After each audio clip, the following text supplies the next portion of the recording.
Chapter 14. Having her come to the bookstore served a dual purpose, though.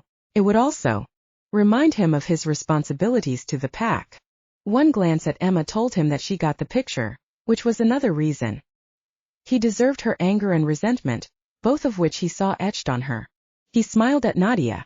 "You're looking great." "Okay, but I want a book before I leave, and I want her to sign it." "Here. Then let's get some coffee and do that." Sideways and looked between a row of bookshelves to the spot where Emma stood. "Who?" He faced Nadia and tried to look innocent. "Nah, I needed the break. I'm in the middle of designing my fall collection."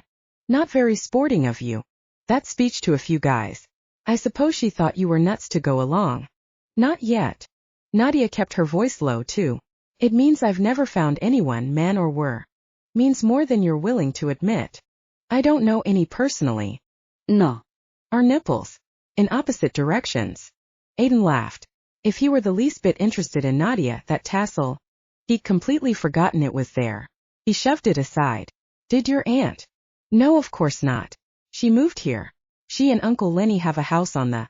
So much depends on the person involved and whether they're adaptable." Nadia said. "Something else we need to talk about." "Of course they're not." He moved into the city this summer. And he spends way too much time alone in his little apartment. I hate to say. Are high-spirited. Then he accuses me of being in competition with Theo. Charge is one scary thought. Then it looks like it'll have to be me. Her league. He'd never pretended otherwise. She told him that some experience had been. No man had ever excited her as Aidan did. What if she? Grandmotherly woman dressed in purple sweats. "Take your time. My name's Sylvia. Say I'm so excited about the party." In costume. Afternoon. Then from 7 to 10 tonight, she'd be the guest of honor at the. Members were all avid readers of anything werewolf related and she was at. Back across the table. Emma's hand. "See you there. And for the record, I love the way you write sex." Nadia held a book in her hand. Well, that was classy of her to buy a book. Night shift on the table. Woman who seemingly had everything, looks, money, and a future with Aidan. Test spin and kick the tires of their future marital ride. Boo. "I design organic clothing." Yes, she was being petty and unfair, but she'd had a lot of caffeine, not. Emma glanced over at her in shock. "You took a bus here?" "No, I mean Aidan always has a driver, even in New York." "Yes. I realize that's hard to believe with the metallic sheen of the fabric." From the rear bumper, so Emma knew the town car was golden. She turned to her. "Things with Nadia. You can go ahead and start the car. That woman Aidan's talking to is Nadia Henderson." "That's the one. Aidan told me we needed to watch out for him." "What the hey?" "Her." Then she crumpled it into a ball and deliberately tossed it on the floor. Rules getting a little rowdy. Without knowing it, she'd been upon it. Chapter 15. Aidan wasn't surprised that Emma didn't make conversation on the way to the. Her favorite person after he'd asked Nadia to the book event and forced Emma to confront the harsh reality of his situation. His heart ached for her and pity. But once he'd heard the full story and had figured out that Emma would never get over her. Rourke had been right all along. Aidan should have sent someone. Too late for regrets, though. He had to see this mess through to the end and Alpha lived. Aidan expected to live a very long time and he would be party. He hoped to hell Theo hadn't heard about it. Something to eat or order room service. Her in stony silence in a restaurant wouldn't be a barrel of laughs. Car. Security primarily designed to protect your girlfriend's family name. Aidan sighed. "So you made the connection. Strange coincidence that Nadia and Theo had the same last name. While you were. You found out the night you traced Theo's email and decided you had to come along on this jaunt." "Yes." "No. My top priority is your protection. It always has been. Considering the fact that you hid your connection to Theo's family, I'm not. Same thing. Anything to bury. And I damn sure wouldn't have invited Nadia to your book event. She does now. Lose if he becomes tabloid fodder than you do. He won't listen to her." Aidan couldn't very well explain pack hierarchy, but against her father's wishes. He was the pack alpha, and Nadia had to obey him. He has parents then. Emma's breath made clouds in the cold air. Nadia can call in her parents. Hell, you can call in the parents. Why hasn't anyone wrong with Theo other than youthful high spirits? "I've known families like that," Barry said. He seemed eager to be. They keep thinking their son or daughter will grow out of it. Sometimes they. Emma glanced at Barry. Then she studied the sidewalk and tapped her foot. Good. To say the least. But you wish you'd sent somebody else. You are. He was stunned. Why? Her smile broadened. Research. Even the weather. She could see no point in dragging out the subject of Theo again. There wasn't anything more to say anyway.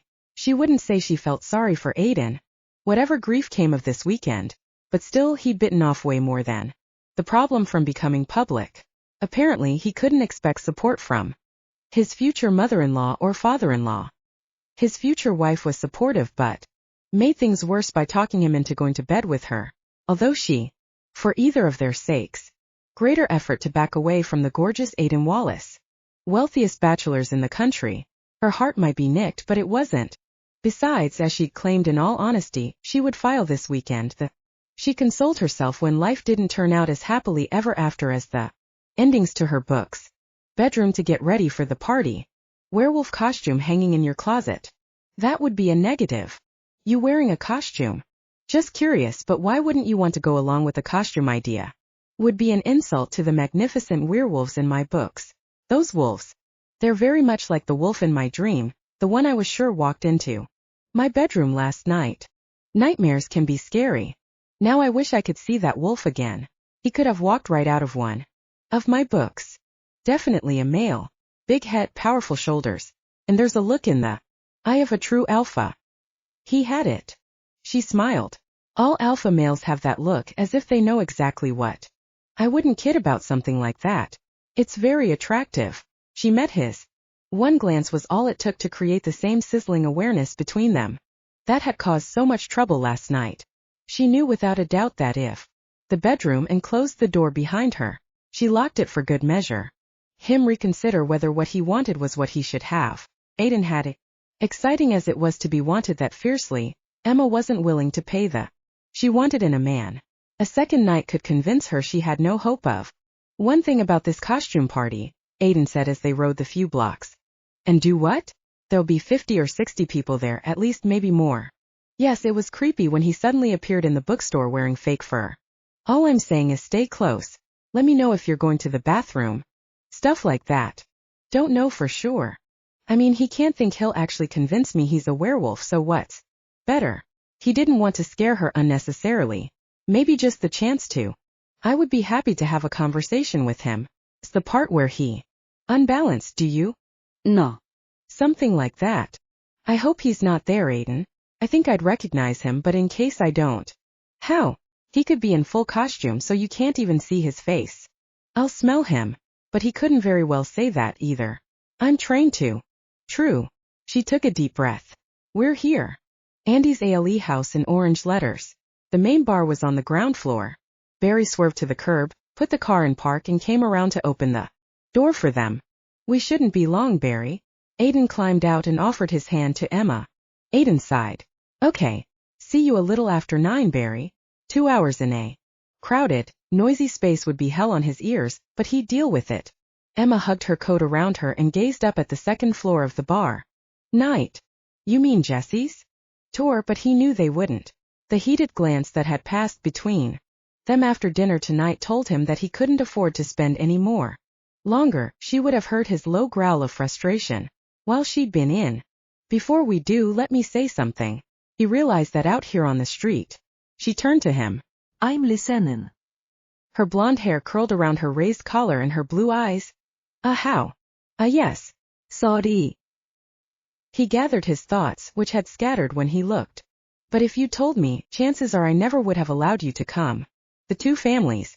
Having you in the loop wouldn't have furthered that cause. Accepted that rationale. Angry at first, but I get it now. The information. Not necessarily. You don't know me all that well. How could you be sure how? I suppose you're right. But he knew her better than she thought he did. Situations he knew she was trustworthy. Promised to have only good memories of you. Standing out on the sidewalk saying this instead of waiting until they were back in the penthouse. She clasped her hands together. So, apology accepted. Ready to face the in a minute. There's something else. Okay. If we linger at all, we can't linger. Emma, I'm not that strong. Her gaze softened. Me either. So you're okay with that plan? No, but I'll do it. We have to be smart about. We just have to be smart. Yes, we do. Emma, I wish. You'll only make things worse. Let's go in. She started toward the entrance of the bar. With a sigh he followed her. She was right. He needed to shut the hell up. Before he said something they both... Chapter 16. Emma, it's me, Sylvia.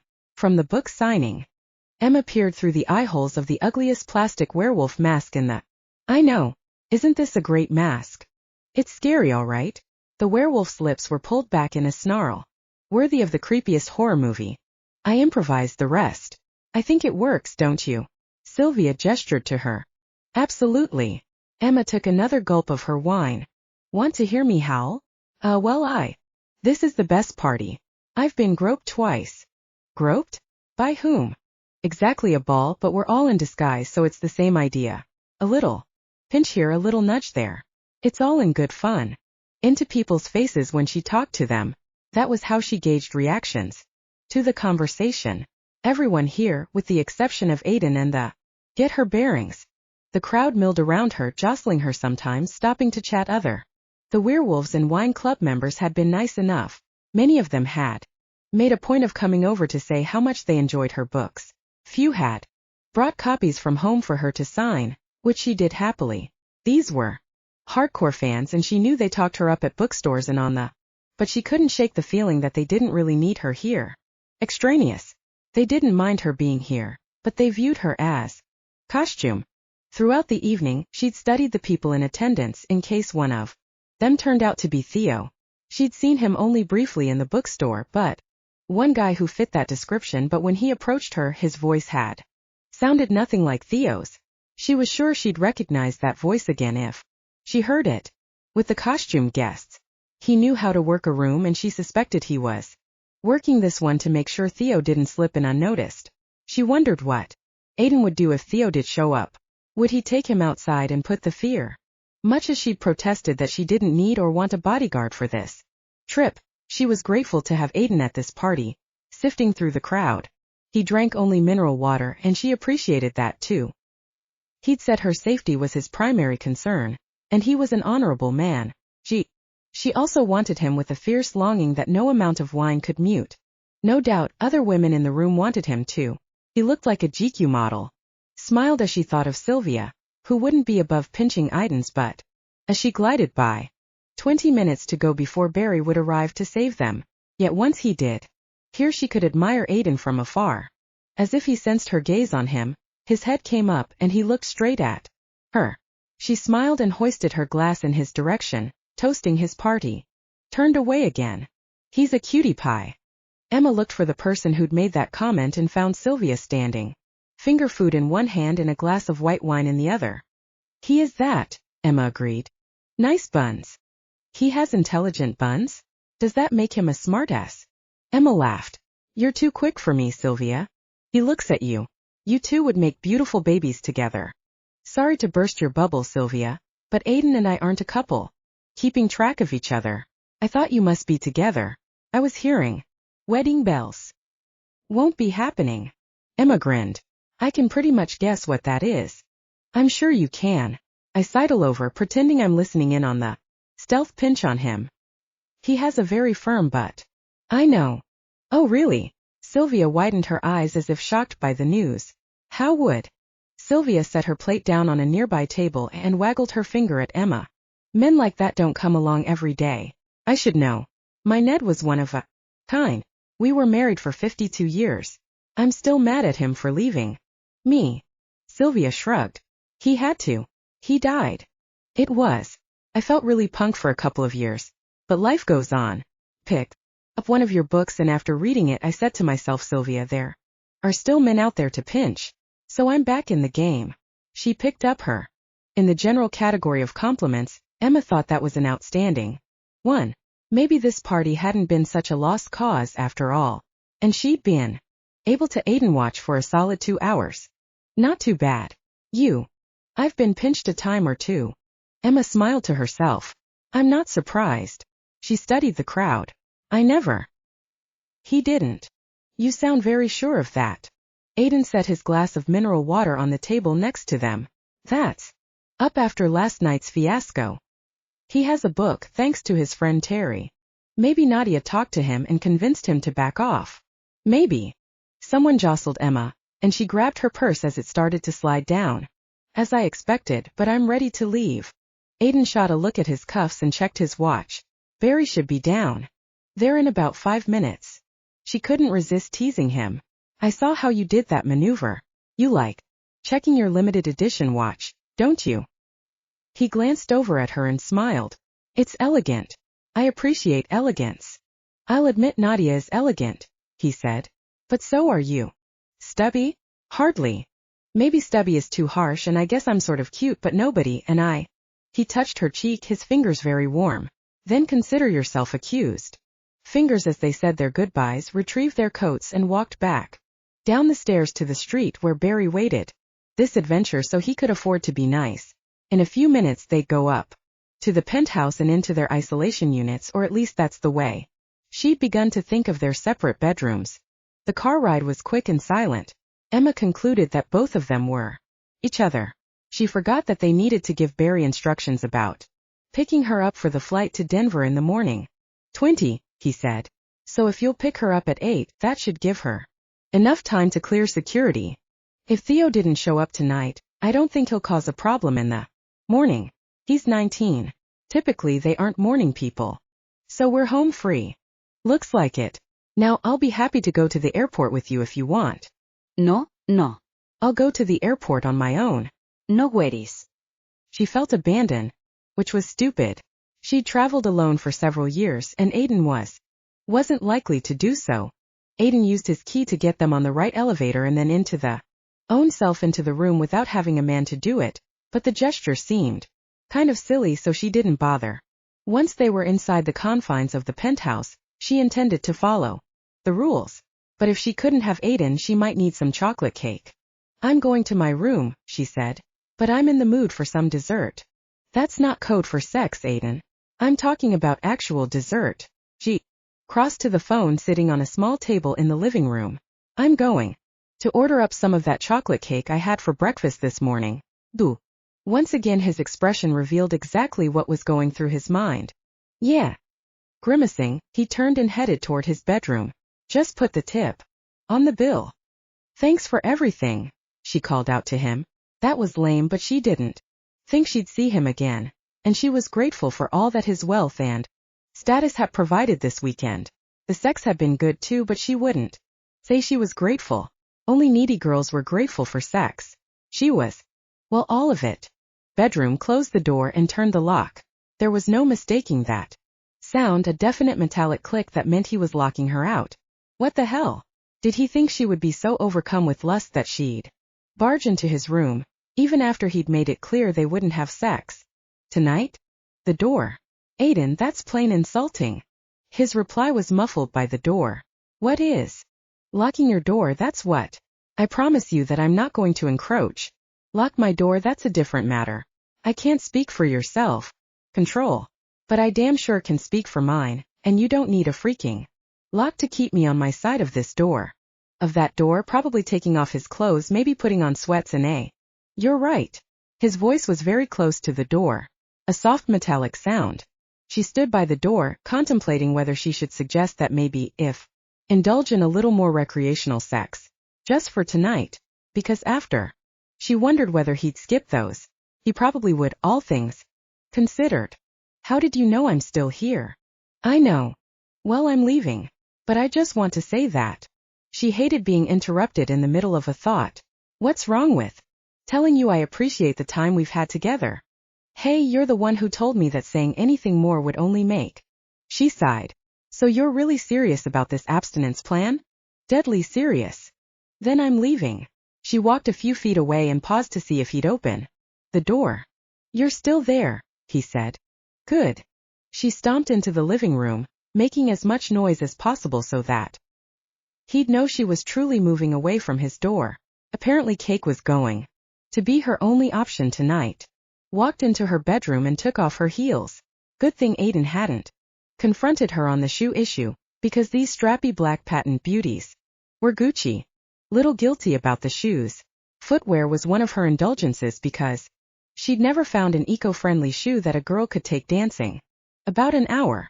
Sometime during the second hour, her love always waned and she was as eager to get out of the shoes as she had been to put them on. Barefoot, she decided to haul out her suitcase and start packing while she'd simply pretend that she was alone in this penthouse, and that there was no ripped man hiding behind door number 2. She was used to being alone on these book tours. But it was one thing to start out alone and continue on alone. Starting out with Aidan for company and then continuing on alone wasn't going to be a lot of fun. They'd been together constantly ever since they'd met at the airport, and she felt somewhat attached. Her feeling of attachment could be related to the great sex they'd had, although she believed it went beyond that. She liked talking to him, liked teasing him, even liked arguing with him. They just clicked. Intellectually, physically, and emotionally, she and Aidan matched up. From his reaction to her, she'd be willing to bet he felt the same way. But he didn't dare say so because he had this archaic family obligation. She still had trouble with that. Talk about lack of personal choice. The arrival of her late-night treat interrupted her packing, and she went to answer the door.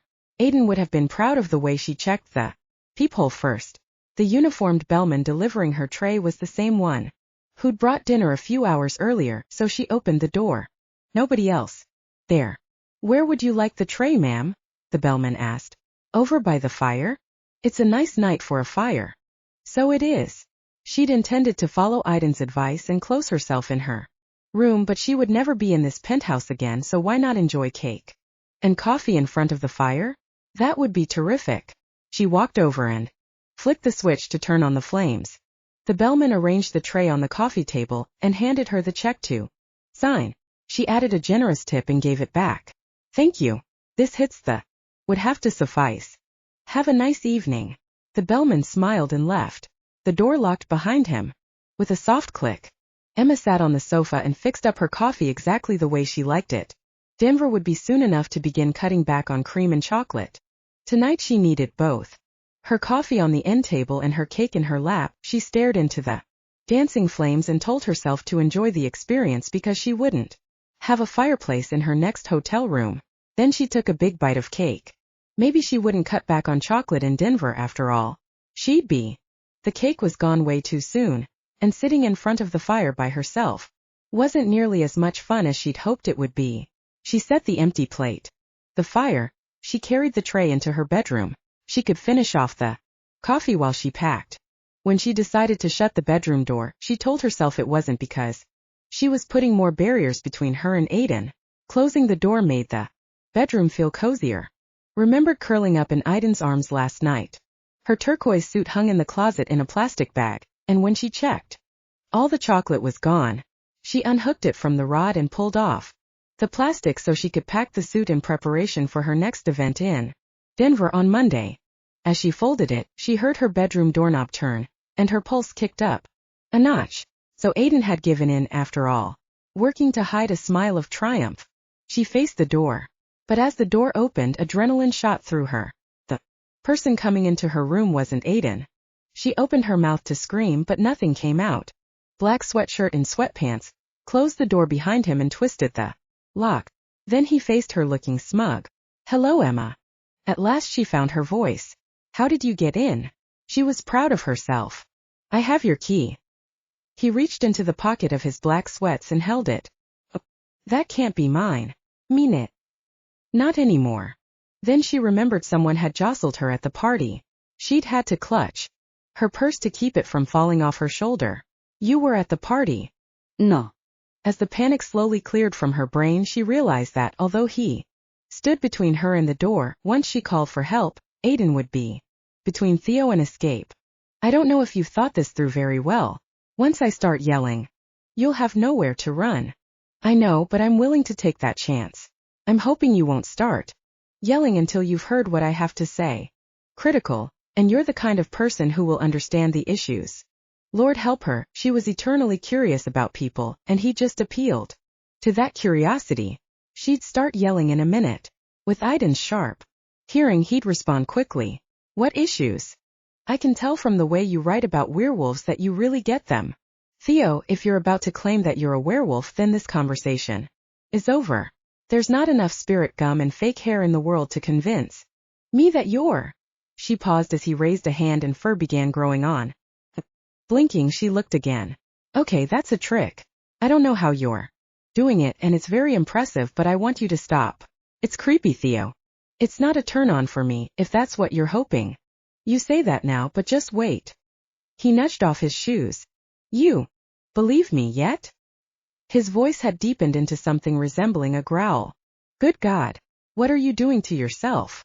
She stared in horrified fascination as the seams of his sweatsuit ripped open. This wasn't happening. She couldn't be seeing what she thought she was seeing. And yet, Theo was gone, standing in his place with bits of black fabric. It took a menacing step toward her. She screamed, and in the same instant her bedroom door splintered as a large form hurtled through it. Now a second wolf, larger and more powerful than the first, stood by the shattered door. The golden-eyed creature from Emma's nightmare had arrived. Chapter 17. Aidan had stuffed towels under the crack in his bedroom door to block out Emma's scent once he'd realized that she was intent on hanging out in the living room and he'd be able to smell her easily there. That had been his. Then he'd made a second mistake. Desperate for a distraction, he'd called. Dressed in your fur overcoat. Aidan closed his eyes and let his brother rave on. Rourke was his lifeline too, so he could lick it off. Time. We could double-team Theo, and with me there you won't be as tempted to climb into that corporate jet. Then he'd talk the pilot into letting him this situation under control. Penthouse is as safe as Fort Knox, so no worries for now. I'll see if I can smoke him out tomorrow morning. Once Emma leaves, I'll be free to handle this any way I choose. Hold on. He walked over to the door and sniffed. Even dropping the phone, he pulled away the towels and flung open the door. He heard Emma scream. He entered the final phase right as he launched himself through the central panel of the door. He was counting on it being hollow. Wide with shock. He had no idea how he'd explain this. The nightmare excuse wasn't going to cut it this time. Emma was there to witness it, and they were surrounded by expensive furniture. The ruined door could be the extent of the damage if Theo would cooperate. Aidan held Theo's gaze as they circled each other. Give it up, Theo. That's what you think, old man. Bring it. I can take you any day of the members knew he was in line to take over when his father stepped down, so the challenges had been few and far between recently. Had to be stopped. Tonight. Aidan kept his attention firmly on the Black Wolf. Your choice, Theo. You're stalling. For the Black Wolf's throat. Emma's scream registered but didn't deter him. He knocked Theo to the ground. More and he'd take the young wolf's life.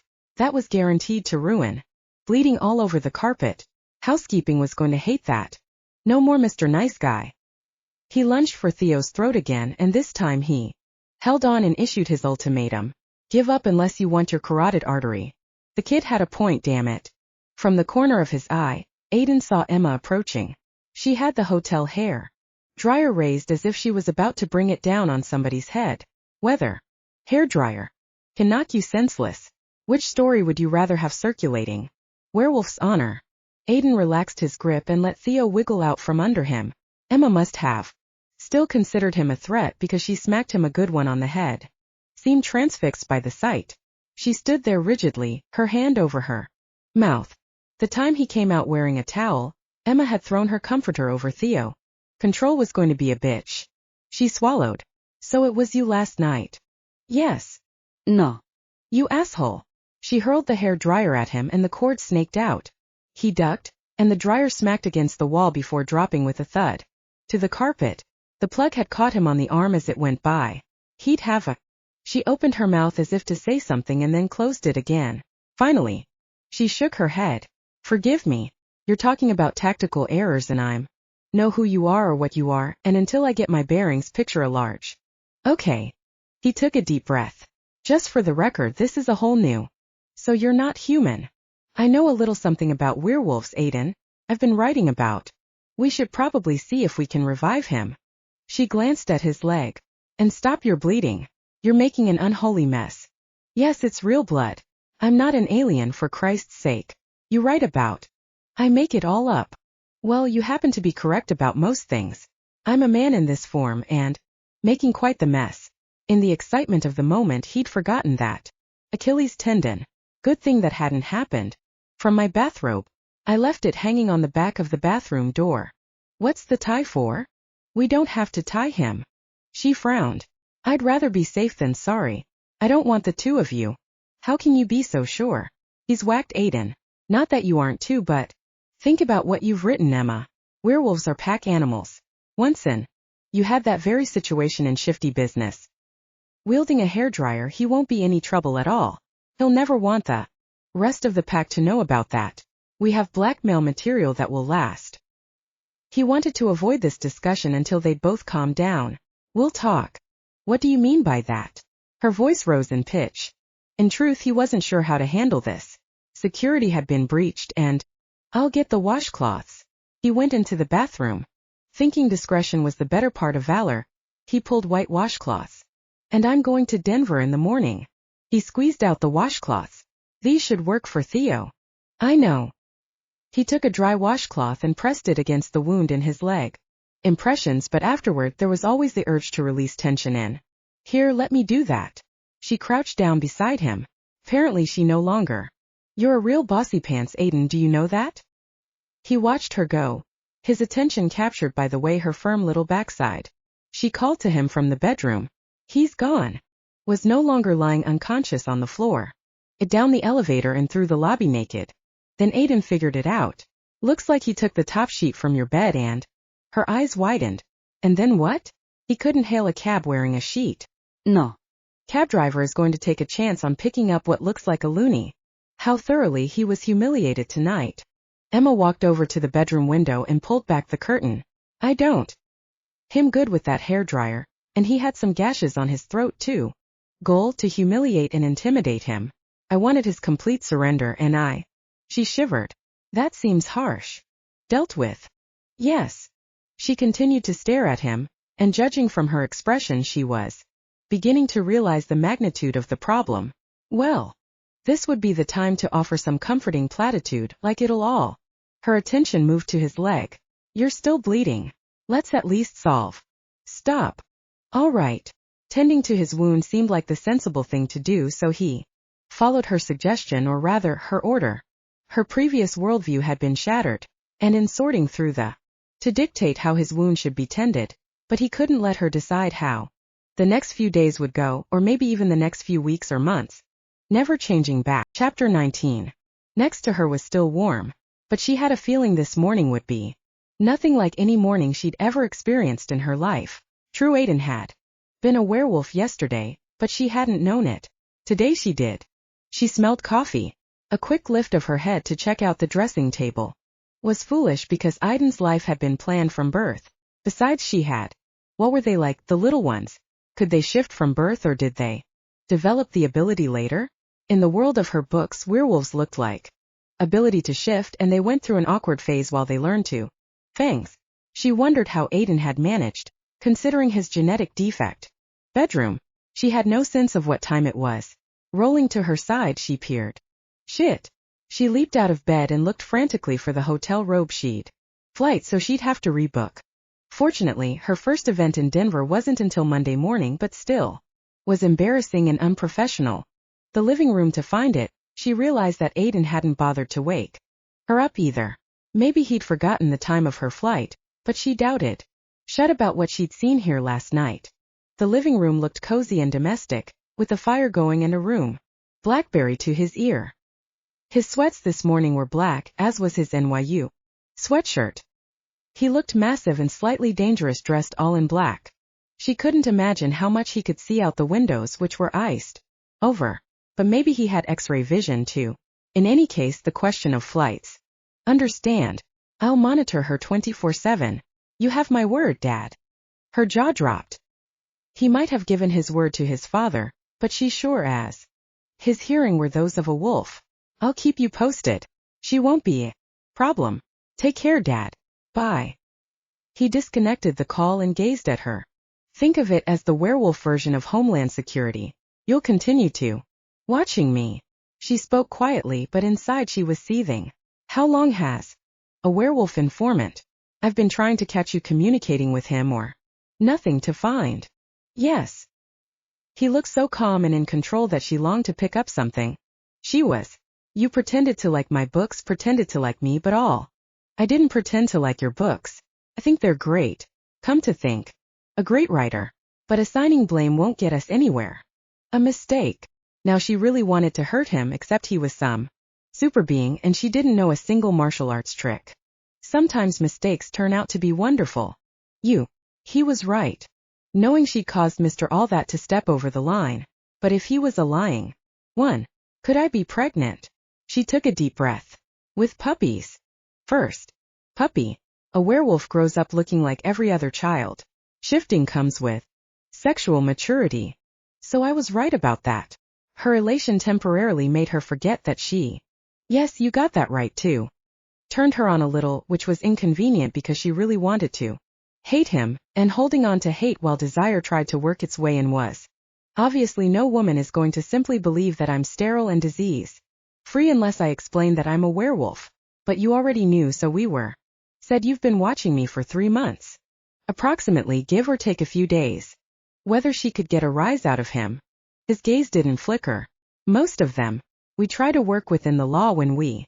What did you use? Hidden cameras? Bugs? Tails? My only assignment for 3 months, Emma. I kept very close track of you. No. I vetoed that. He hesitated as if wanting to say more. Finally, he made a dismissive motion. With his hand. We didn't need that information. Doug isn't a werewolf. And wait just a doggone minute, your werewolf father is old friends with my. No. You're sure? Positive. And neither is Doug. I can pick up a worse scent immediately. It's nothing like a human's. It was. Then why didn't you come out when Theo arrived in the suite? You must. Why in heaven's name would you do something like that? To block your scent. To block my. Understanding slowly dawned. It affects you that much? Yes. Darned attracted to her, poor werewolf. Talk about self-defeating behavior. She took a deep breath. Well, I'm about to make things easier for you, Aidan. His head came up and his gaze met hers. Don't fight me on this. Call 911. Or I'll start screaming. Whatever it takes, but I won't be put under house arrest. And it should come as no surprise if you've been spying on me for 3 months. You know how I cherish my personal freedom. You can't possibly think. There are compelling reasons for it, and we need to talk about those. Pack have messed with me. I'm determined to get as far away from you as. And you're threatening ours. Emma, don't be foolish. Talking about having you killed. That got her attention. In the back of her mind she'd wondered how worried they'd be about a human knowing their secret. She decided they must be pretty shaking. She wondered whether they'd come after her in human form or as a wolf pack. As in murdered 6-year-old. Writer part of her noticed that she hadn't written terror all that well. You and I both know this was Theo's deal, but now he's back home claiming I'm savior who charged up here to take me down, but you sneaked up behind him and. A hammer? Where would I get a hammer? Felled by a hotel hairdryer. Making up lies about what happened. Yes. But you told me that in a pack situation the defeated wolf slinks away in total humiliation. What happened to that scenario? It would be funny, except they were talking about life and death here. Her. Life and death. Unfortunately, his father does. And his father is the Henderson Pack Alpha. Are we talking about a werewolf war? The threat of being murdered by a pack of werewolves did diminish the appeal of making a grand exit from the hotel. She blew out a breath. I need coffee. Feeling suddenly cold, she plopped down on the sofa next to the fireplace. I know. I suppose you would. You probably know the names of my friends where her. Come to think of it, I'm surprised she hasn't tried to call me. That situation right now. She whirled to face him.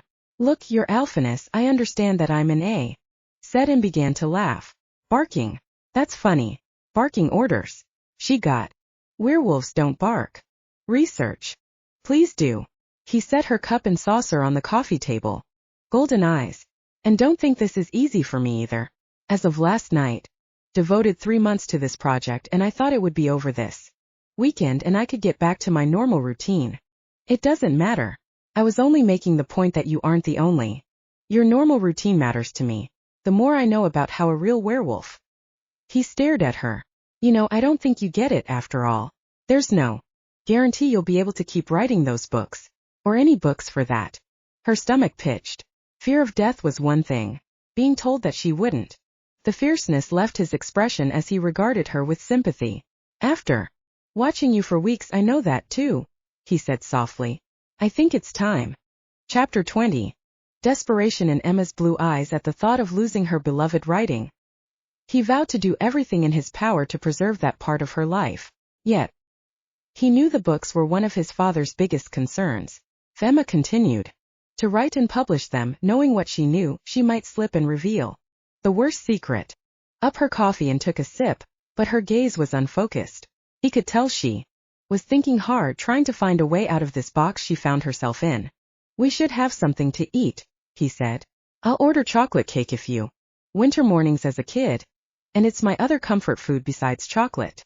He refrained from gagging at the thought of that gooey stuff.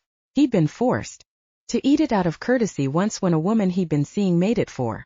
If they can bring it with some soft butter, golden raisins and brown sugar, I can make it taste the same as it did when I was 8 years old. Oh, and lots more cream, please. I think we need more coffee too. The steak and egg platter for himself. And hot chocolate with whipped cream, she called to him right before he hung. Hang on a sec, he said to the person taking the order. He turned to Emma. I want that too. But if they could fix the hot chocolate with real whipped.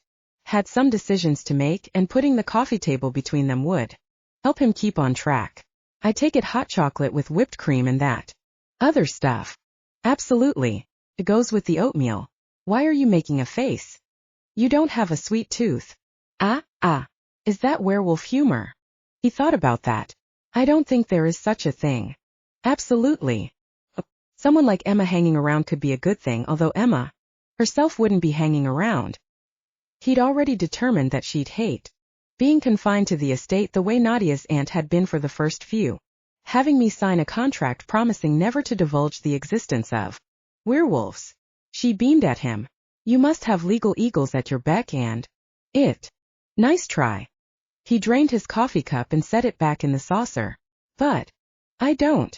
The person who signs it is worried about being sued. If you break the contract, we can't sue you. You'd have exposed us and our whole world would. She cradled her coffee cup and stared into it. I see your point. I'm like bring you to the estate the minute the weather clears. What estate? It's in upstate New York. It's the Wallace family home. Someday I'll inherit it. That's one way to put it, yes. Cool.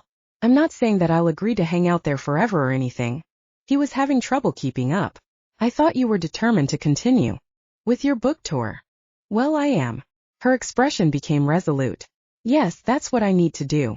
How that would be for a person who's spent years creating a fictitious world that she suddenly discovers is real. More than a pleasure. He saw an opening and took it. What if I could arrange to keep all the stores on your tour happy without you having to physically be? I don't think that's possible. Would be the same as if you actually visited the stores, but the weather is bad. Denver isn't going to be much better, and after that you're booked into weather until LA and Phoenix. Winter book tours are problematic. Any store that doesn't have one, and you can do a live author chat at the same time you would have been there for the event. Once again she hadn't said no, so he ran with it, spending Wallace money with every word out of his mouth. We'll get a list of the names from each store. Distributed. Wallace Enterprises. Then how about throwing in free coffee drinks to all those who buy a book? We could do that. And an appearance by the cover model of Night Shift? How much she'd actually end up costing him? On all counts. Who would know? You see only his torso. Him to show up at the bookstores, and I doubt they'll even miss me. What do you say? If I get this guy, you'll give up the book tour and come to the estate instead? I'll seriously consider it, but not to stay longer than a few days. And my mother has to know where I am at all times. I mean, she has to know where to find me. Aidan shook his head. Sorry. It's very secluded. We don't make the location public knowledge. What? Are you planning to blindfold me after I get in the car? Steps. Don't like scaring my mother. Aidan hadn't pegged Betty Gavin as a woman who scared easily, so he figured this was another bit on Emma's part to gain some control. How about telling? Good enough. She's going to want an address, and if I give her this song and dance about An exclusive estate no one's allowed to know about. She'll worry that you're kidnapping me and she'll never see me again. I'm her only kid. She's very protective. A rap at the door indicated their breakfast had arrived. Emma stood. I'll get it. Aidan, cool it. I'm not going to run out the door wearing a bathrobe. I know you won't. He stepped in front of her. But the Henderson pact member standing guard in the hall doesn't. If you appear at the door, he might try to tackle you, which could play hell with the delivery of our breakfast. Yes, but anyone looking would see a 6'5", 250-pound bodybuilder. He left Emma to consider the presence of a guard at the door, while he ushered the server in with their breakfast. Blame him, considering the hulking presence outside the door. According to Howard Wallace's information about the guard, he was the Hendersons' enforcer, a powerful werewolf who owed the pack his life and would kill for them. Aidan had closed the door behind the server when his BlackBerry chimed with. Crossed to the coffee table and picked up his phone. Don't worry. I will. But ask him about the address thing. He's a parent. I'm sure he'll understand. Aidan doubted it. The Wallaces had been guarding their location for 100 years. They'd bought the abandoned and largely forgotten property through an intermediary. The pack had renovated it themselves slowly and quietly to maintain secrecy.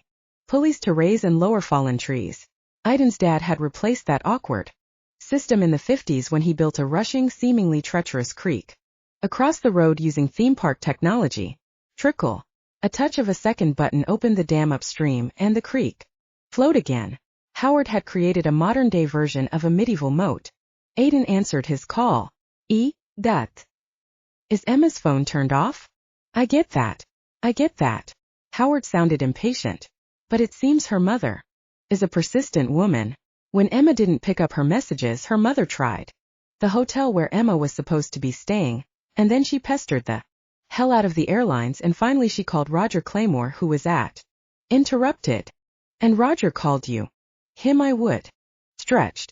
Turning away from the seductive picture of Emma savoring her hot chocolate, I think you have to. That woman isn't going to rest until she hears her daughter's voice. Yeah, but I can't just let Emma say whatever she feels like saying. The call has to be scripted. But then it'll sound like a hostage situation. We have to take that chance. Emma needs to call. I assured Roger that Emma is. That's the case. And I have to admit, neither am I. I'll handle it. Ask him about the address. Emma called out. Never mind, Dad. Everything's under control. Bye. He massaged the bridge of his nose and took a deep breath before turning back to Emma. I tried not to eavesdrop, but I'm pretty sure I heard the words hostage. For a woman uttering that sentence, she looked reasonably calm. Maybe the hot chocolate had worked some sort of magic because the mug was empty. Emma had also started in on the disgusting mess she'd created with the oatmeal and its array of embellishments. She looked almost happy. But then she hadn't heard that her mother was ready. Aidan searched his overworked brain for the best way to broach the subject. I don't want you to get upset about this, but hold it right there. Nothing good ever comes after a sentence that starts. Estate. No. In fact, there's no address and the place isn't on any map. The only way for anyone to know where it is would be to actually go there. And before you even suggest it, I'm telling you right now that your mother isn't going there. But if I don't give her a better idea of where this mysterious estate is, she'll demand to know why I'm being so secretive. And that's not good either. Is it? Table. It's time to call your mother, though. I've been saying that. Aidan wondered whether he was losing his mind, but he could come up with only one scenario that might satisfy Betty Gavin. Are you willing to alter the truth a little when you call her? Yes. He braced himself for an explosion. No problem. Don't look so surprised, Aidan. You think I want her to be on the werewolf hit list because she knows too much? The trick will be to give her the kind of info that will keep her from snooping around on her own. Messages. She tried to contact you through the hotel where you were originally booked. Emma flopped back on the sofa with a groan. The oatmeal quivered in the bowl, but didn't spill out. Better not get that oatmeal on anything. I've heard NASA uses that stuff to make repairs on the space shuttle. Don't try to change the subject. How do you know this about my mother? Because when you weren't registered at the hotel, she called the airlines. And when she discovered your flight had been canceled, she called Roger. Claymore to find out where the hell you were. And Roger called your father, who called you. Emma sat forward and put her bowl on the tray. I've suddenly lost my appetite. How am I going to explain? She swept a hand around the penthouse. Sweet. This. I have an idea. Then give it to me because I got sip. First, you explain that you broke up with Doug. Yeah. She eyed him warily. And then you tell her I've swept you off your feet. Let me finish. He was warming to this story, strange as it had seemed in the beginning. Then you say that, because I'm richer than God, I've arranged for a virtual book tour so that you and I can jet off to a lover's hideaway. You can't tell her where because I'm keeping it a secret even from you as a special surprise, but it could be tropical. Emma buried her face in her hands and groaned again. This is so bad. Why? Isn't it the sort of romantic adventure a mother would want for her daughter? Yes.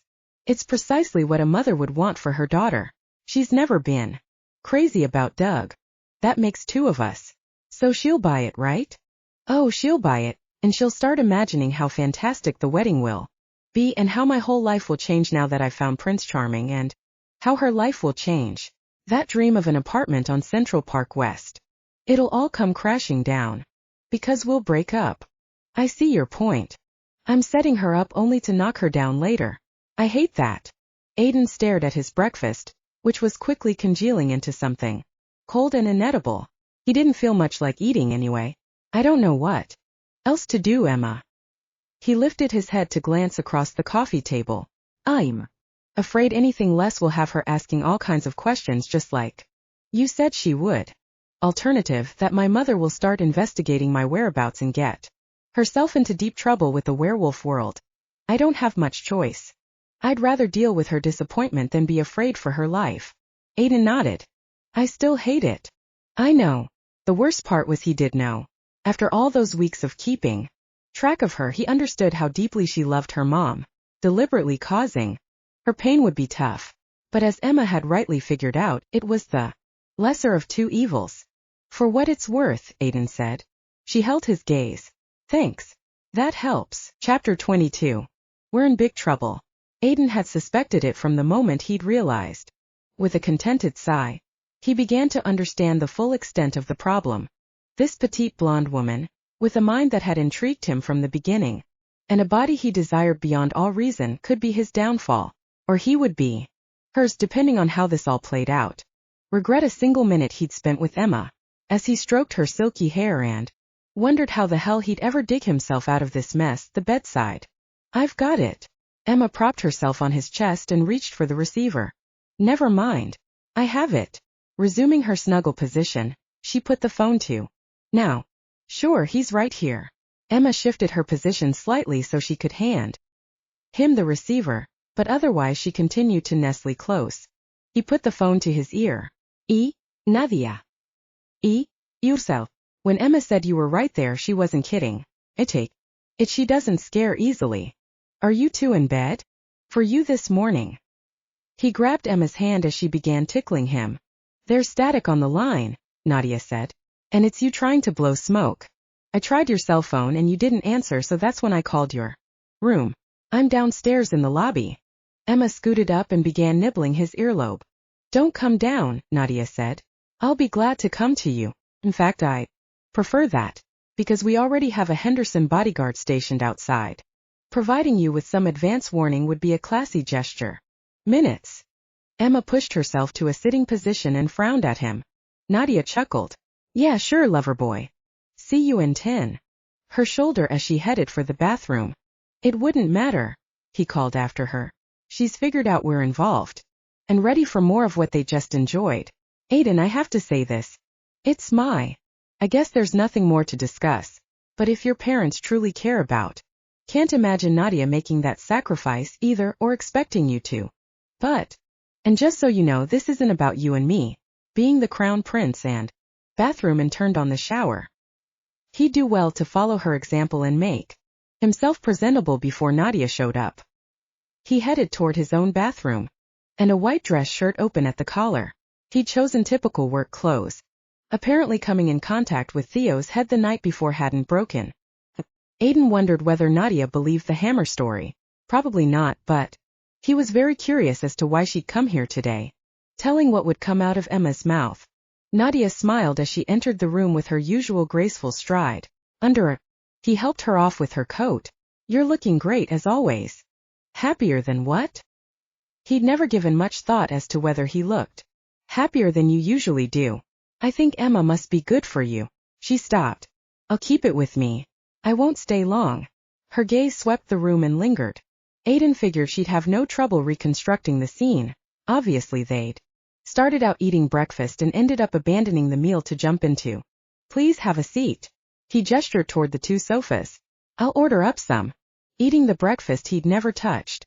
No coffee for me. Thanks. Gee. I know Theo's lying, but it's too bad both of you ended up shifting in front. Good. Aidan thought about the benefit he'd derived, being able to have sex. He hadn't really thought about that either. She's run screaming into the night, but she didn't. She wants to learn more. Obviously my father's frantic, which is why he posted that guard. What steps have you taken so far? For the in-person one and whisking Emma away to upstate New York. Her mother. The first part of that story appears to be true. Okay. You would know. Aidan grabbed the first change of topic he could think of. How's your? Obnoxious as always. But he has a pretty big knot on the back of his head. I bonked him with a hotel hairdryer which still works amazingly enough. He was a werewolf. He'd come to my rescue when Theo shifted. I wasn't about to stand by and watch him get hurt. Nadia's eyebrows lifted, and her gaze swung to Aidan as if to say, see? Madly. Nadia.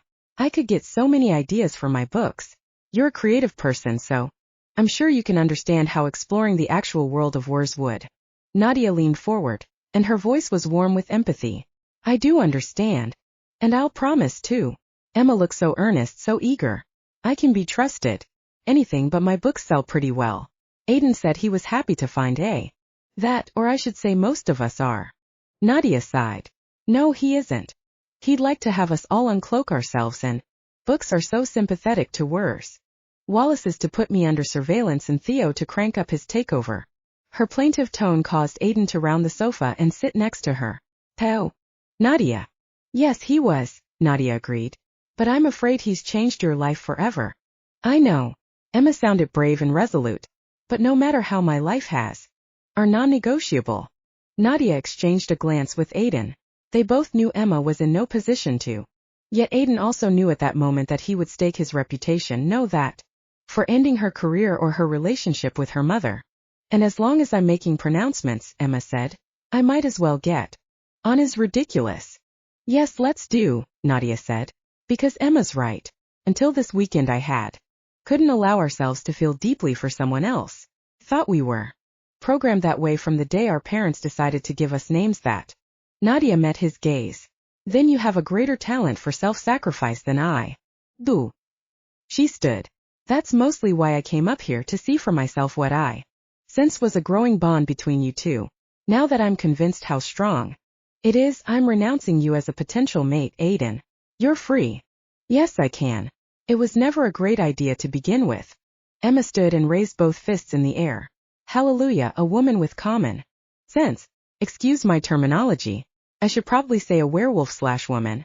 21st century emancipated female is in charge. And she wants to kick. Forced you into proximity with Emma, which ignited your mutual attraction.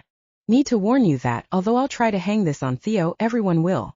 Makes her an easy target. Moment. But that's so unfair. She didn't ask for any of. It's okay. Emma laid a hand on his arm. I don't mind taking the fall if it. Things considered. I know that too. Emma lifted her chin. I'm a human and the pack will. Chapter 24. Emma talked a good game, but maintaining a courageous front became increasingly difficult after the Learjet landed, and an imposing black SUV picked them up for the trip to the Wallace estate. She recognized Ralph Aidan's driver, who greeted her with a reserved smile. He must have known she was now considered a bona fide security risk to be handled with care. Rourke took the front passenger seat while Aidan and Emma took the back. Once Emma's orange suitcase and laptop were stowed and they were on the highway headed north, she had the uneasy feeling this could be the road of no return. Aidan had promised her that wouldn't be the case, but she still suffered an attack of nerves. Gathering research was the only antidote she could think of, so she tapped the window next to her. Is this bulletproof? Aidan's eyebrows lifted. Why? Are you worried about getting shot? No. I've never been in a bulletproof car before, and if any vehicle ever looked like it should be bulletproof, this thing does. So I'm asking for research. Yes, it's bulletproof, Aidan said. It's a precaution many wealthy people take, not because we expect to be shot, but to foil kidnappers. Oh, Emma thought about that for a while. I pity the unsuspecting kidnapper who snatched one of you guys. Panic City. It's really more for the kids.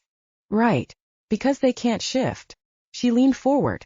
Ralph, are you trained in defensive driving? Yes. Ralph glanced at her in the rearview mirror. All the drivers are. Wow. I'd love to see you in action. When we get on the 2-lane, I could show you some moves. Or not. Rourke sent the driver a quelling glance. Ralph shrugged. Or not. Rourke turned in his seat and glanced back at Emma. Here's a tip for when you meet the rents, Emma.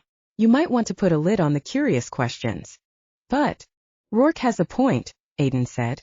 The goal is to calm their fears that you're going to run out and tell everything you know to the Inquirer. Along with her nerves, Emma's patience was being stretched. That would be the act of a terminally stupid person. The humans would accuse me of either being crazy or on drugs, and the worst would be howling for my blood. Why would I want to risk bringing all that down on myself? That sounds like a logical argument, Rourke said. But if you'd somehow collected evidence, you might convince somebody to listen, and the rodeo would begin.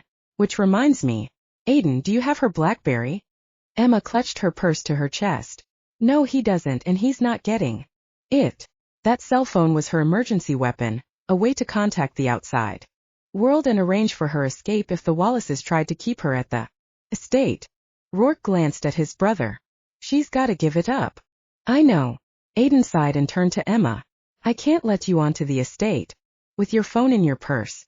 You have to understand that no human has ever been there before, and never? Cool beans.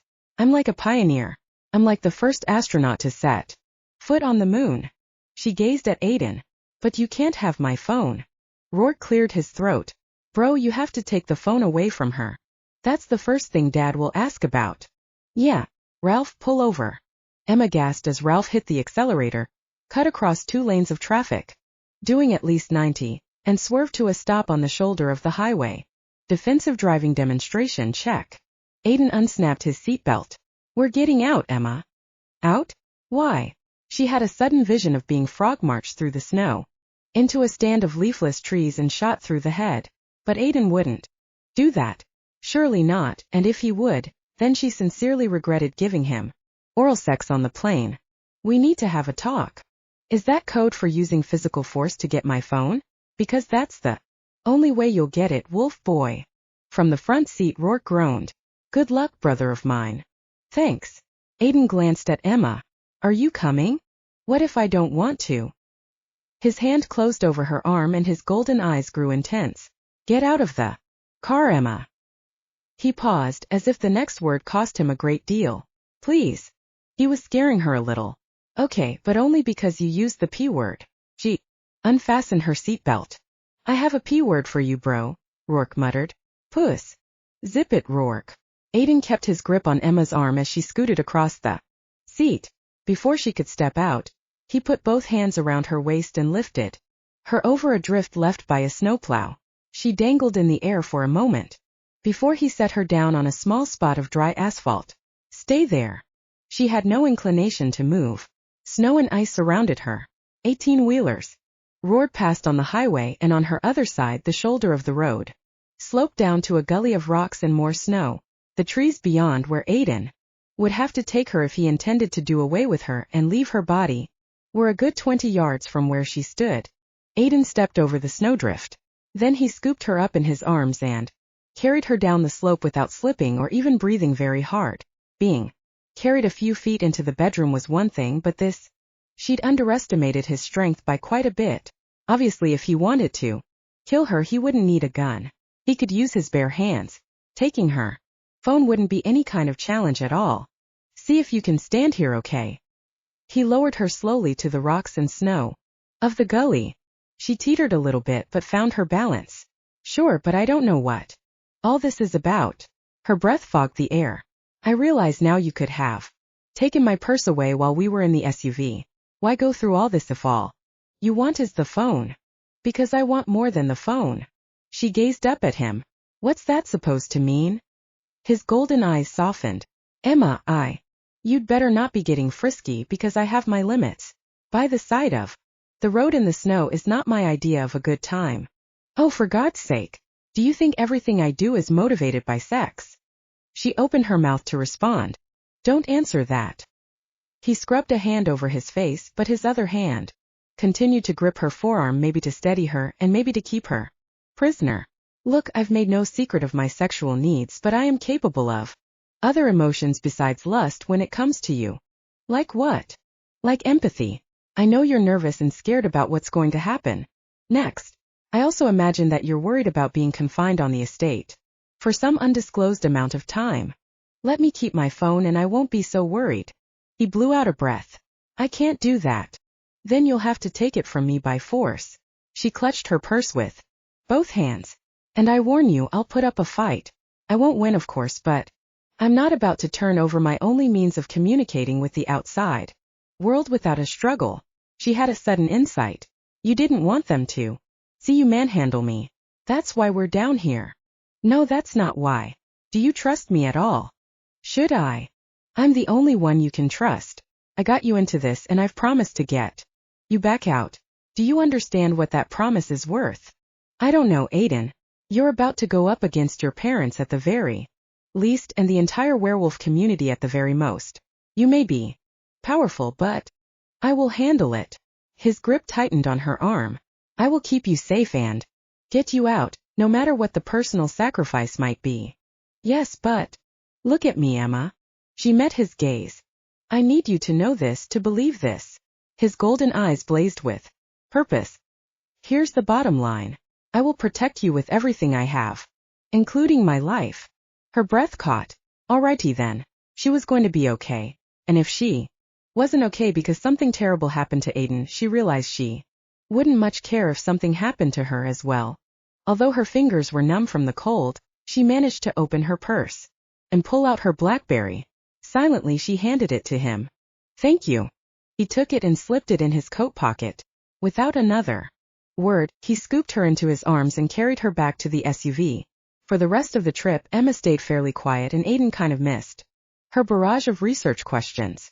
Apparently their discussion in the gully had sobered her considerably.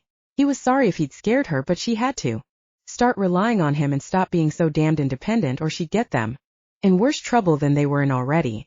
She didn't know the world they were about to enter. He did. She perked up a little bit when they reached the rushing stream and Ralph activated the dam. You operate the dam by remote control? She stared at the quickly diminishing flow.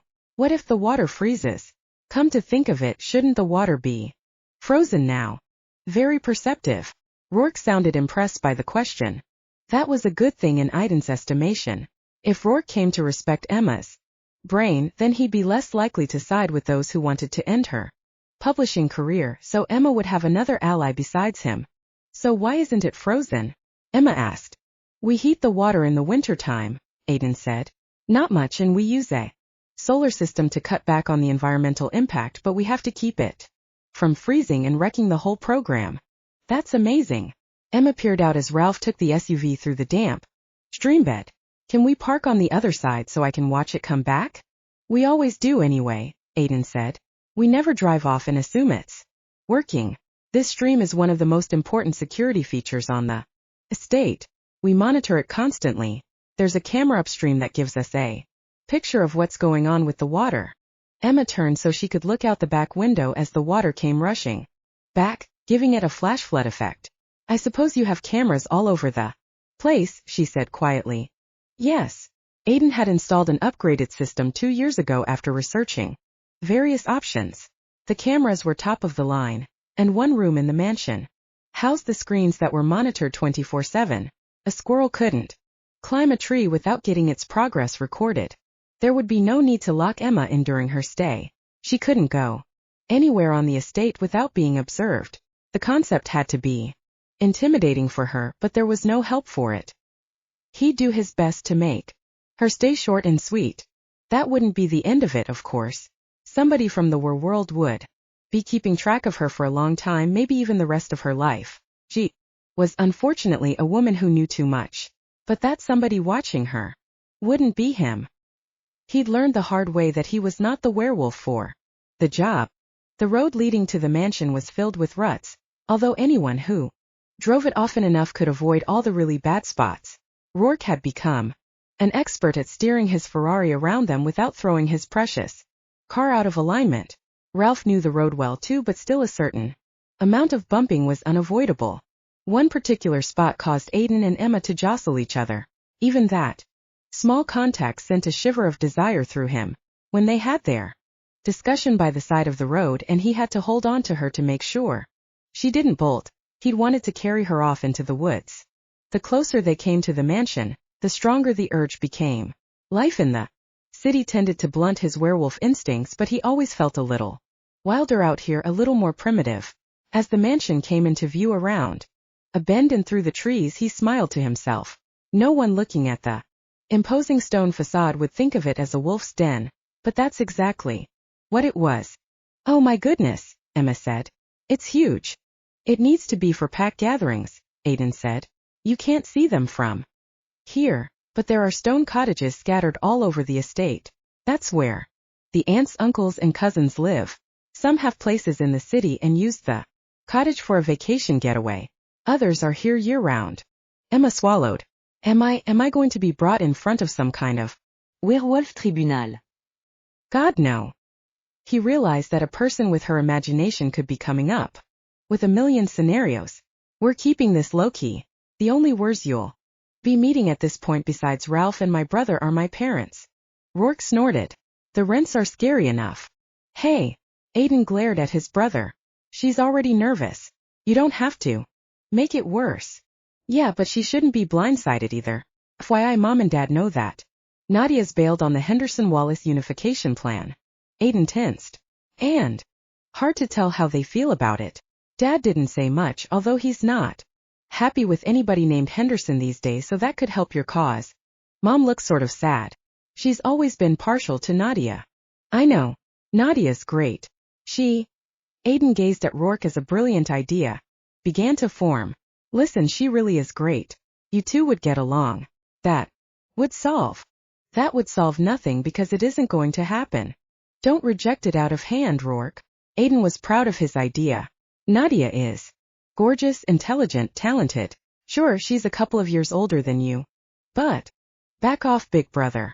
I have no interest in getting hooked up with anyone, let alone allow myself to be tied down to some arranged deal to unite the two packs. I always thought that was bogus. See? Emma nudged Aidan with her elbow. Even your own brother thinks it's a dumb idea. I do, Rourke said. But Mom and Dad have always been very high on it. And the Hendersons had the whole mirror image name thing going on. Thank God. Nobody tried that with me. Besides, my mirror image sweetie would have to be named Ekror, which just doesn't work, does it? Aidan sighed. One brilliant idea shot to hell. One crappy idea relegated to the round file where it belongs. Then again, Nadia probably wouldn't have you. Aidan grinned at his brother. She's particular. Rourke made a grab for him and Aidan ducked. Ralph cleared his throat. Your parents are standing at the front door. You two might want to knock it off. Aidan straightened and discovered that Ralph was correct. His mother and father, both wearing their warmest navy wool coats, stood outside the mansion's massive front door, much like diplomats waiting to greet visiting dignitaries. Obviously, they'd been alerted by the security team that the SUV had arrived. His father stood like the imposing alpha he was, his back straight and his expression stoic. His mother had linked her arm through her husband's as if needing some support for this meeting. She looked regal as always, but even from this distance, Aidan detected anxiety in her expression. Their presence at the door underscored the importance of this moment for them. He was bringing a human into their midst, and that had never been done before. He reminded himself that they were the ones who demanded that Emma be brought here. That's weird, Rourke said. They don't usually do the welcome committee routine. There's nothing usual about this visit. Aidan reached for Emma's hand, which was ice cold. He squeezed it and hoped that gave her some reassurance. Then, again, maybe he was the one looking for reassurance. Until now, he'd been the golden boy, the where everyone expected to take over leadership of the pack when his father stepped down. He'd been groomed for that position his entire life. He'd looked forward to assuming his duties. Although he hadn't always pleased his parents, he'd never given them any major problems.